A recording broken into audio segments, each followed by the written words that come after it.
આ તો ન્યાય અને અન્યાયની લડાઈ હતી અને આના નિમિત્ત બન્યા નવનીતભાઈ કે આટલા બધા ધારાસભ્યો ભેગા થયા, પ્રથમવાર ભેગા થયા હતા, આટલા ધારાસભ્યો અને મંત્રીઓ અને એક સાથે રજૂઆત કરીને પડઘા પડ્યા. આપણે સાચા હતા ને, આપણે કોઈ જો એક વાત સમજો, આપણા સમાજને ક્યારેય કોઈનું ખોટું નથી કરવું.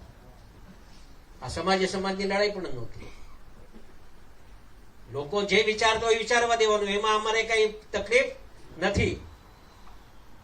પણ ભગવાન ન કરે ને ક્યારેય કોળી સમાજ પર ક્યાંક અન્યાય થાય તે જે રીતે હમણાં જે એકતા બતાવી ને એવી એકતા બતાવજો, એ અપેક્ષા તમારે કઈ રાખે. અખિલ ભારતીય કોળી સમાજ ઈ કોઈ એક એવું સંગઠન નથી, આ વિચારો છે આપણા. અને આ વિચારો આખા ગુજરાતમાં કોળી સમાજ માટે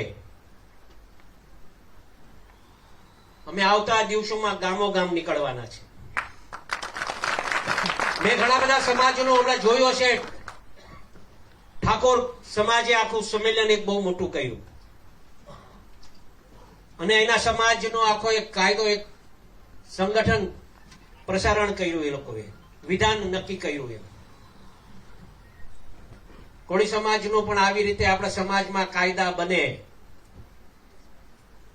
કુવેસોથી આપણે દૂર રહીએ, આર્થિક કઈ રીતે સમાજ આગળ વધે અને કઈ રીતે આપણે બંધારણ આપણા સમાજનું નક્કી કરવું, એ દિશાએ આવતા દિવસોમાં એક ટીમ બનાવી અને આપણે આ દિશાએ હાલવા માટેના પ્રયત્ન આપણે સૌને કરવાના છે.